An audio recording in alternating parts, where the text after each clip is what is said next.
আসসালামু আলাইকুম ভিউয়ার্স, কী অবস্থা সকলের? আলহামদুলিল্লাহ আমরা ভালো আছি। গত দু একদিন আগে ঈদের আনন্দে আমাদের মুরগিগুলোর এতটা যত্ন নেওয়া হয়নি। না যত্ন নেওয়ার কারণে আমাদের মুরগি ঘরের অবস্থা একবারে বাজে ছিল।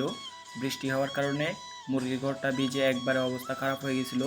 এজন্য আজকে পুরাতন তুষগুলোকে তুলে নতুন তুষ দিলাম। আর আরেকটা কথা বলে রাখি, গত কয়েকদিন আগে আমার মুরগিগুলো একটু অসুস্থ হয়েছিল, তারপর ওষুধ খাওয়াইছি, আলহামদুলিল্লাহ সুস্থ হয়েছে। তারপর থেকে তাদের ডিমের পার্সেন্টেজটা একটু কমে গেছে। অভিজ্ঞদের একটা পরামর্শ চাই, ভালো পরামর্শ, কি ওষুধ খাওয়ালে যাতে মুরগিগুলো আবার ভালো রানিং ডিমে আসবে।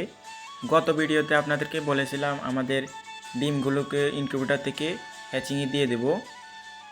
আলহামদুলিল্লাহ আজকে আমাদের হ্যাচিংয়ে দেওয়ার সময় চলে এসেছে।